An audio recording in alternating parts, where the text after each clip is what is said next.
video is about battery charging, battery chargers, and about Thinkpads and how well different models render videos and how suitable they are in this day and age, these old computers, for doing video editing, rendering.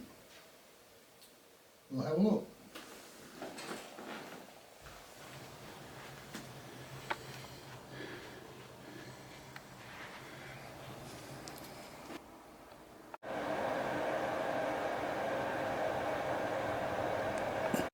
Well, it's been going for nearly an hour.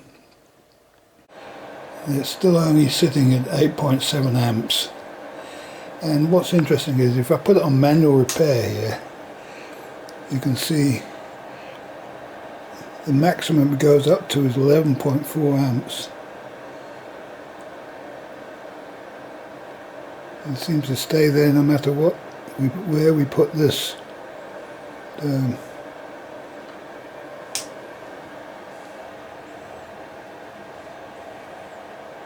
It's a bit of a mystery, really. I wonder what it'll do with more batteries connected, and whether that's as good as it gets. Hope not. Well, we're an hour and a half in, and it's just sitting here at 8.99 amps, and it's on full and doesn't seem to do any more than that. So it's not really good enough, I don't think.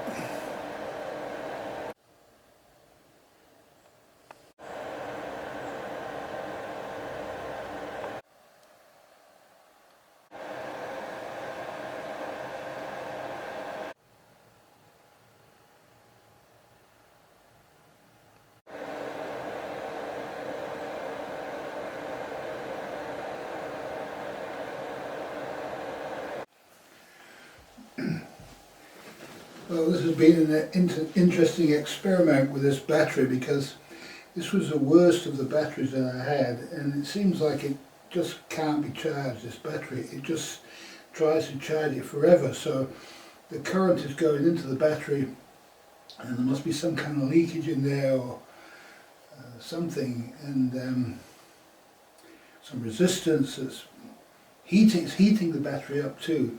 Not very hot, but over time it does get hot. And so I've thrown that battery away and I've put another one on, and that's just started to charge, and I connected it and it looked like it was pretty well nearly full, and I started to charge it, and it went onto its constant amperage setting, constant current it's called, and it just stayed on there just for a short time and went straight onto the next stage. And the other battery just never left the first stage of constant current, it just stayed there all the time. This one's done a little bit of constant current, then it's flipped to constant voltage, and then it should go into float after that. So let's just have a look, see how it's getting on.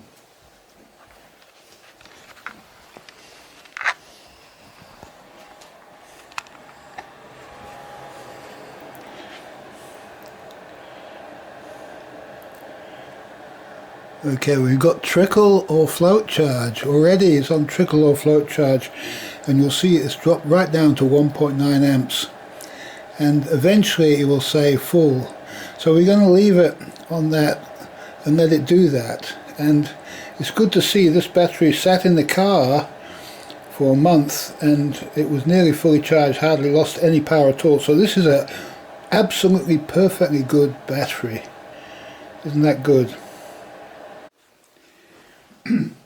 Now you can see what would have happened with these batteries, that these batteries were in a bank of 4 big ones, and having that battery in the bank would have caused all sorts of problems, and so the person who had the battery bank would have thought, well, it's time to replace the batteries, and so they replaced all the batteries, and probably with lithium. I would imagine this is what people with plenty of money do. It was a big sailboat, and in actual fact, by testing each battery, all the other batteries, the 3 of them, seem to be perfectly good, and it's only one of them that won't charge properly.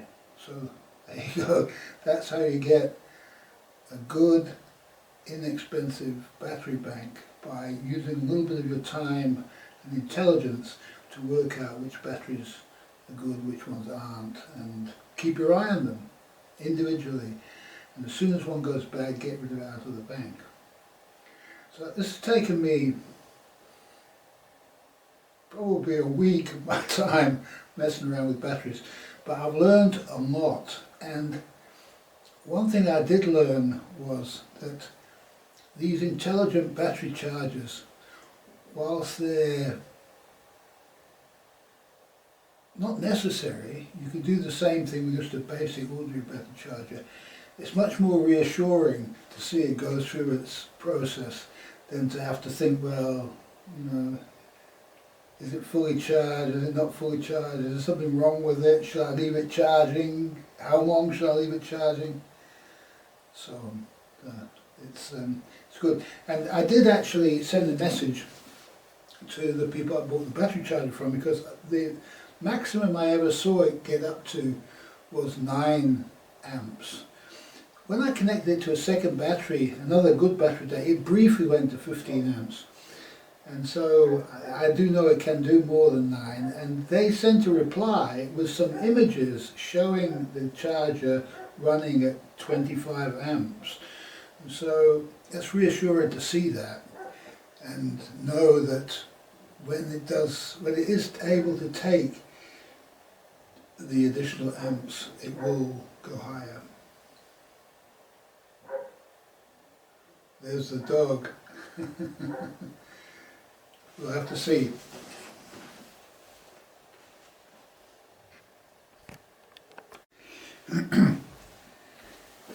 Now the other thing I've been messing around with the last few days is getting to the bottom of what these computers are actually capable of and good for, because I have had some issues with this new Thinkpad X230. I'm not happy with called the touchpad.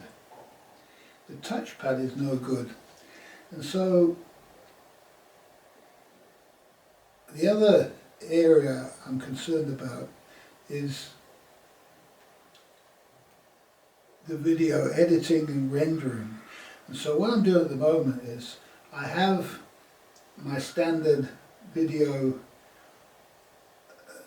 editing session that I did last time, and I'm just running it again now to see exactly how long it takes on the X230. I'll show you.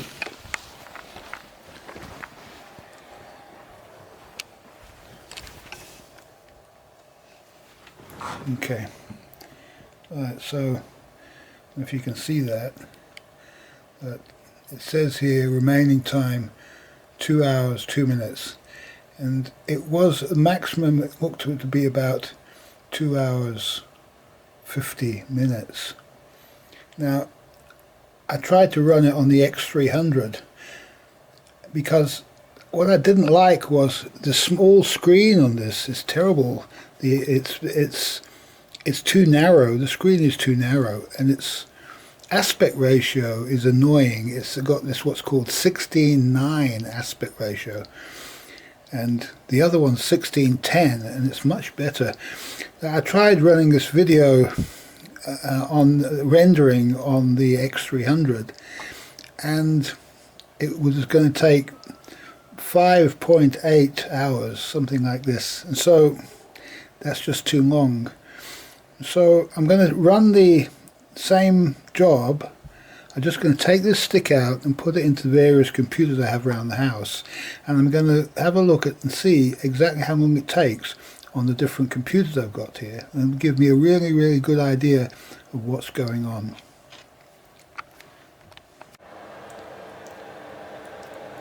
As you can see, we hit fully charged, and it's best to take it off now because you don't want it to desulfate or do anything. You just want it to stop charging now. Well, you'll see it took 2 hours and 31 minutes on this i5 processor.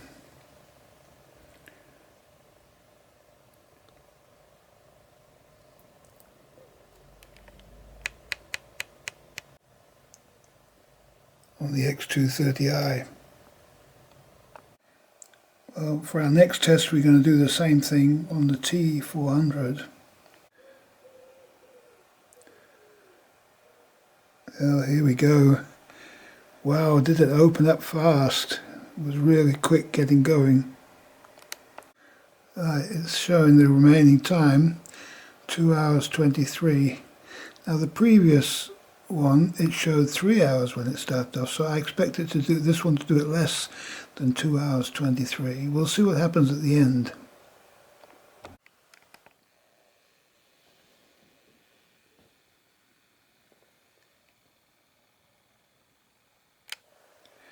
Who would have thought?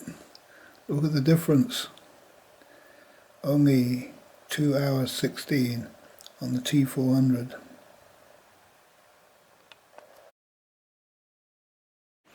Well, here we've got the T410.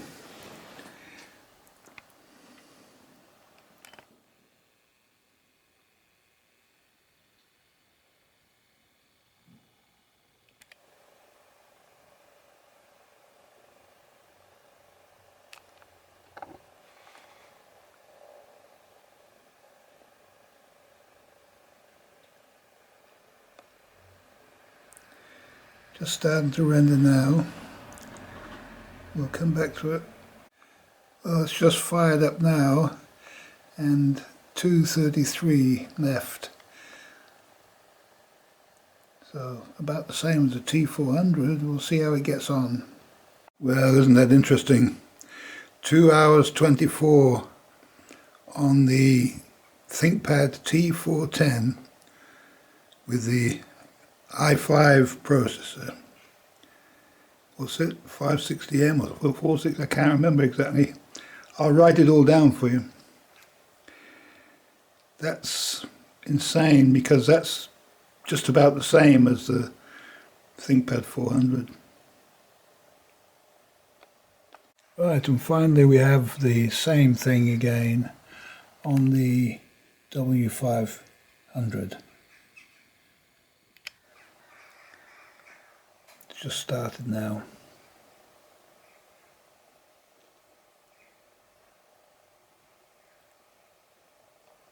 It's just kicked into gear, and you can see it's 236, which is a little bit less than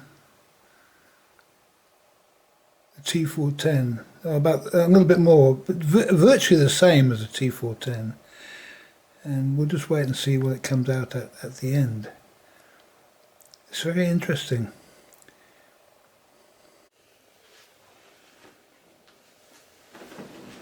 Well, I've got a couple of interesting things for you today. The first one is I test out a battery charger and find a bad battery and learn how useful an intelligent battery charge can be, so you can actually see what's going on when charging your battery. And in the second half of the video I continue my examination of these 3 or 4 different laptops, and what I do is I put them through their paces doing video editing and rendering. Rendering the video is the thing that takes the longest. And really the reason why you would only ever need to upgrade your PC, because it won't render videos fast enough. And it's been a bit of an eye-opener. You'll be surprised at which one of these laptops wins. So we've got, at the bottom of the scale, we've got the W300. And next up we've got the T400 Thinkpad.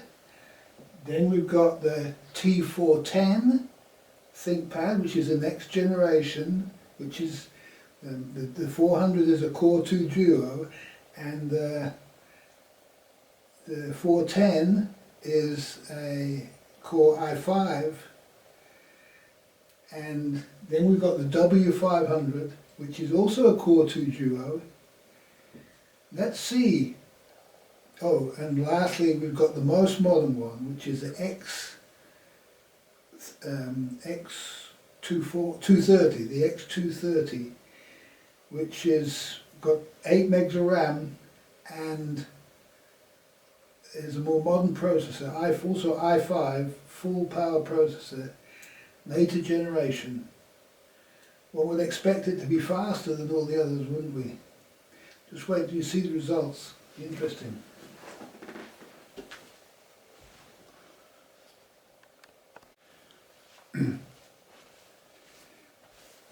Now, I want to tell you something. I purposefully, when I chose the X230, which is my latest laptop, I purposely made sure I didn't get one of the more modern laptops which has the low voltage, extra low voltage CPU, the U voltage, because these ones are nowhere near as powerful as the full laptop, workstation type laptop Intel processors.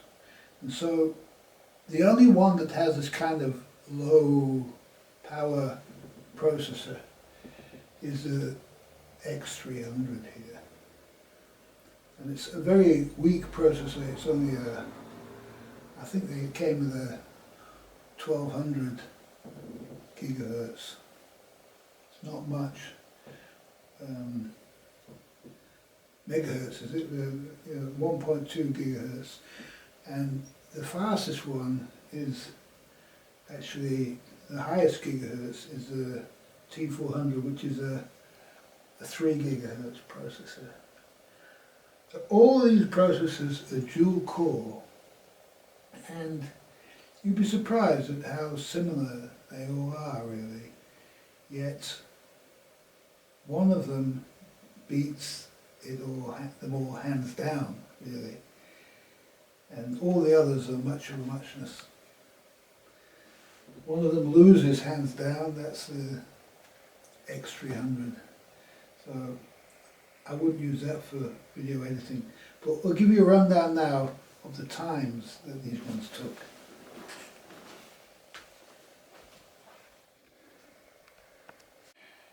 That's interesting. The W500 took 2:27, which is longer than the T400. I'm going to check because they've got, well, actually it's got its processor's not as fast. So isn't that interesting? Isn't that interesting?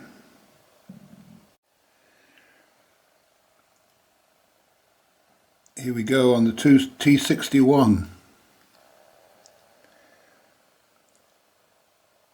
This is supposedly a slow machine. We'll see how this one does. Just waiting for it to start. Right, it's just started and you can see it's estimating 4 hours 22. So it'll probably do it in about 4 hours, I would think. I'm not going to let it run all the way through there. I'm going to do the same now on the X61 at 2 gigahertz. Alright, this is the X61.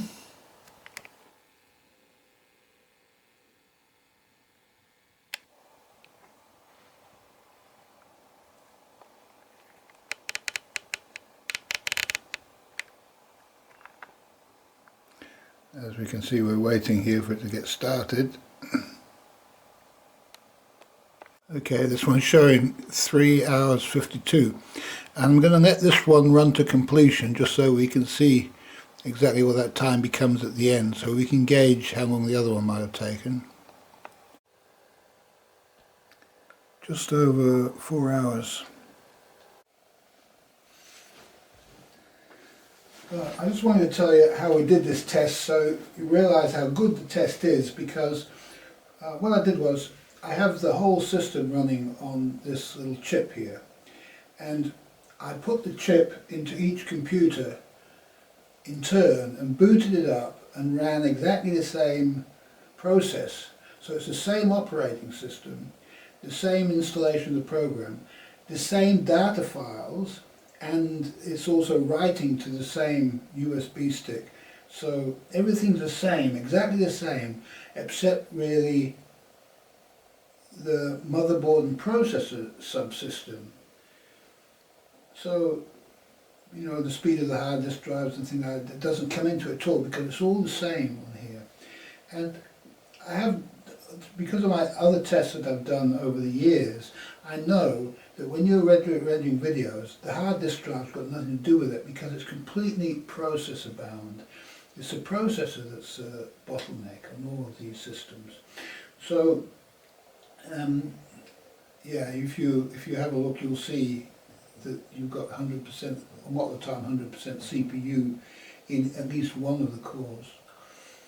So it's an interesting test, and it's an accurate test. And so what it boils down to is, really, it doesn't matter how old these computers are. They're all the same when it comes to the heavy lifting power of the CPU. And the only thing that matters, really, is the gigahertz rating of the CPU and the number of cores that you've got. And so the best way to get higher performance for video rendering is to go to a quad-core, 4-core CPU. And you can do that. You can't do that with the T410. But the T430, probably the T420 as well, but the T430 is probably the better option. The T430 can go right up to a quad-core, and so the T430 is as good as the W500. And that's going to give you as much performance as you're going to get out of any of the machines, right up until the very latest models, which get 6 cores, and I think there's even some 8-core models, maybe even 10-core models that have just recently come out. Those are going to give you more performance. But as far as the age of the laptop concerns, it's all just a big have. They're not any faster, these more modern Lenovo ThinkPads. They haven't really done much probably in the motherboard areas. They're just really a little bit quicker, that's all. And as you get more modern, they get slower, because what they do is they're concentrating on battery life and things like this. And if you're rendering videos, the last thing you bother about is your battery life. You want to plug it in and go. And so there's no real advantage that I can see of having a more modern computer unless you can get up to a quad core. So what I'm looking for at the moment is a quad core, way to get a quad core computer for under 100 would be good, but it's going to be pretty hard. Probably between 100 and 150 pounds, you'll get that would be the cheapest quad core that you can get your hands on. And it's possible also to buy a laptop and a T430 and upgrade it to a quad core. You can buy a quad core for that for, I think it was about 50. Might be more. If you can get a cheap one, it's probably better to get it with the quad core. If you can find with the quad core in it, that would be the way to go. But otherwise, you just as well, as I say, the W500 with the 3 GHz processor, or sorry, the W500, or the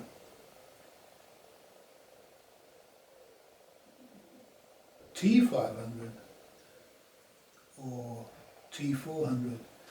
Either of those models with the T9900 were the fastest in this particular roundup. And that T400 is from 2008. So that's how old it is.